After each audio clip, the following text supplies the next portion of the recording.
atualizando dados, o pescador de Navegantes, acusado da morte da professora e da recepcionista, falou à polícia e negou que seja o autor do crime contra Karen e Raquel. Estamos falando do pescador FLK, que depôs então, que fez a sua oitiva abordando esse bárbaro, esse brutal crime contra Raquel Ostins e Karen Damásio Salomão, respectivamente de 32 e 37 anos de idade, em Navegantes. Crime ocorrido no final de semana. O F, o pescador, ele olha uma imagem aqui, inclusive, de uma câmera de segurança. Ele negou nessa oitiva à justiça que tenha sido o autor desta barbaridade. A informação é do delegado Ronei Pericles, da Divisão de Investigação Criminal, a DIC, que assumiu as investigações.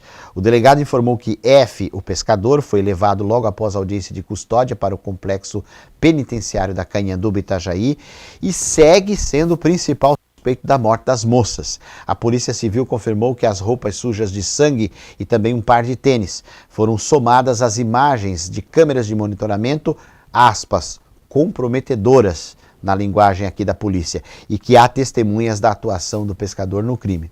Inclusive, uma das imagens é essa que está aí, na sua tela do radar. A Polícia Civil aguarda o resultado dos exames da perícia feita nas roupas, além do laudo da necropsia ou necrópsia, porque poderia apontar há quanto tempo Raquel e Karen estavam mortas e quantos golpes de faca elas levaram.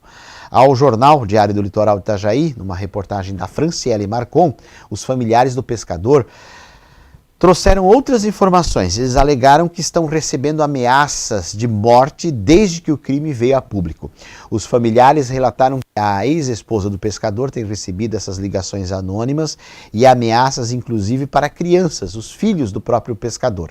A irmã de F também falou com a Franciele, ela alegou que a família é de pessoas trabalhadoras, que nasceram e se criaram em Navegantes. E, evidentemente, não é diferente, está profundamente abalada com a situação.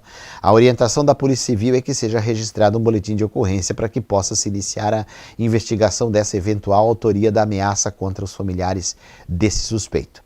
A professora Karen e a recepcionista Raquel foram assassinados a princípio na sexta-feira, dentro da casa de Raquel, no bairro Machados, em Navegantes. Horas depois, esse pescador foi preso. Naquelas circunstâncias todas que a gente já destacou aqui ontem, aquelas suspeitas, foi encontrado com sangue, teve inclusive ali uma briga com os pais dele, teria quebrado o veículo dos pais numa reação violenta, chegou em casa dizendo que ferimentos que ele trazia no tórax e também as roupas de sangue era por conta de uma briga que ele teve que separar essa suposta briga, não conseguiu explicar onde e quando aconteceu essa briga, com quem foi essa briga. Então nós temos aí toda uma série de circunstâncias, eu vou usar a palavra do delegado repassada à nossa colega Fran do Diarinho, essas circunstâncias, usando as palavras do delegado, comprometedoras, compromete muito a situação dele. Agora, por outro lado, ontem o Gilvan comentou aqui o seguinte, em nenhum momento as pessoas podem ser perversas de ficar fazendo conjecturas, alegações sobre um eventual relacionamento amoroso entre Karen e Raquel, como se fosse aí uma espécie de justificativa para qualquer coisa. Isto não se justifica. Nem que fosse uma agressão de menor potencial, vamos dizer assim, contra uma ou contra as duas, quanto mais uma morte, um crime bárbaro desse. Então é perversidade a pessoa querer vincular esse crime a um eventual relacionamento. Nada justifica, isso é perverso e é maldoso. Por outro lado, também, e aí eu vou estender, também é perverso e maldoso esse fato de que a família revela que as crianças, que filhos dele, estariam recebendo ameaças. Que a ex-mulher dele estaria recebendo ameaças. Isso é igualmente perverso, isso é igualmente terrível, porque a família está abalada nesse momento. A família, claro, está sob o choque de ter, de repente, um filho retirado de circulação, preso. Ele tem, se culpado, for e se comprovada a culpabilidade, ele tem que pagar pelo crime brutal que ele fez. Agora, jamais qualquer pessoa pode descarregar isso, essa raiva da sociedade, numa criança que é inocente, numa ex-esposa, numa tia, numa irmã, nos pais, jamais. Jamais. Nós não podemos viver uma sociedade, numa sociedade punitiva a esse ponto, que as pessoas não saibam separar as situações.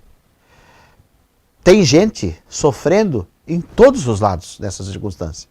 O crime foi brutal. O cara, se comprovado, é um assassino brutal e que tem que pagar pelo seu crime. Agora, não descarregar ameaçando quem quer que seja nessa circunstância. Prova de que tem gente que realmente, né, não raciocina. Né? Assim como não raciocina alguns coleguinhas, eu não quero nem chamar de colega, porque quem faz isso para mim não é colega de profissão, porque assim, ó, com o avanço da internet, facilitou-se muito as comunicações. E nós temos aqui comunicadores e comunicadores. Já falei disso aqui. Temos jornalistas com graduação, jornalistas de muitos anos de atuação na imprensa sem graduação. Agora, tem uma turminha de caça-clique, caça-compartilhamento, caçador de engajamento, que acha que tem jornal, que acha que tem portal.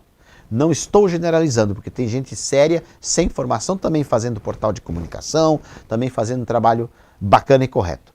Agora, na semana que, do final de semana para cá, também veicularam, vocês imaginem só, a imagem de um cara que, por uma coincidência, tem uma esposa ou uma namorada que tem o mesmo nome, é homônima de uma das duas moças aqui do crime, e botaram, veja só, a cara dele na internet como se fosse o autor do crime. Aí, meu amigo, o senhor e a senhora têm que escolher onde se informam. Por isso que a nossa sociedade hoje vive uma distopia em certos momentos. Por isso, pela desinformação, pelo despreparo com a apresentação da informação e, mais que a apresentação, a responsabilidade de informar a sociedade. Eu já falei aqui, eu já errei, eu já compartilhei fake news sem pensar na hora, era uma ocorrência até engraçada, de um pastel de maconha, compartilhei, não era na região, era fake. Colegas nossos também fizeram. Beleza, para por aí. Agora, tem gente compartilhando foto de gente inocente, taxando o cara de assassino. É claro, esse vai tomar um processo no lombo, esse portal, né? Vai tomar um processo no lombo e tem que tomar. Porque a pessoa que não apura, que quer ser um comunicador, que quer ser um dono de portal, tem que checar a informação. Não que não seja um risco que eu não seja exposto, mas, gente, demora-se um pouco mais para checar a informação, deixa os outros lá ganhar os cliques deles e você dá uma informação mais completa. Esta foi a preocupação, por exemplo, e vou puxar a brasa para a nossa sardinha mesmo. Da Rede Mar Azul, desde sexta-feira, teve uma tabelinha de um rapaz chamado Robert de Souza e de outro rapaz chamado Gilvan de Souza, teve uma tabelinha no final de semana, a gente já ali se reunindo virtualmente para ver como apresentar a informação do crime, cuidando com a foto das moças, cuidando com as informações que chegavam, vendo, claro, apurando que outros colegas também viram. Acabei de citar a Franciele Marcon, que é uma excepcional repórter e jornalista da região, vendo que os outros colegas estão apurando, assim como eles também veem o que a gente apura, muitas vezes entram no WhatsApp da gente, pedem uma fonte. Ontem ainda o colega meu me pediu uma fonte de uma jornalista aqui da região de Florianópolis, e eu tinha o contato, passei. Isso é natural da checagem jornalística. Agora, a pessoa chegar e botar uma foto de um inocente dizendo que ele matou 2 mulheres e depois faz uma notinha pedindo desculpa, não, é processo no lombo. Processo no lombo. Por isso que a gente vive esse momento de distopia. Por isso que até hoje tem gente dizendo que tinha kit gay em escola. Porque a estratégia de comunicação do nazismo, vou lá para a história da Alemanha, a estratégia de comunicação do nazismo dizia assim, olha, repita uma mentira quantas vezes ela for necessária, ela vai se tornar verdade. Infelizmente é isso. Você pega uma informação distorcida, você bate, rebate, compartilha, insiste, e aí a pessoa vai achar que é verdade. Repita uma mentira várias vezes, ela se torna uma verdade. Infelizmente, é assim na comunicação. É uma rádio corredor, né? É um senso comum. Agora a gente tem que saber onde e como se informa e com quem se informa para não cair nesse tipo de crime que fizeram com esse rapaz. Eu vi, até foi o Robert que me passou isso. O rapaz dizendo, olha, eu namoro com uma moça que tem o mesmo nome de uma das vítimas, mas eu nunca matei ninguém. Já pensou se esse rapaz é linchado na rua? Vale para esses que passaram informação falsa, como vale também para algum eventual desclassificado que está ameaçando criança, filha do cara que matou elas. Ele é um criminoso brutal, pode ser, vai ser comprovado. Agora, sejamos sinceros, você ameaçar uma criança, uma irmã, uma ex-mulher, o que elas têm a ver com o crime? Temos que pensar muito.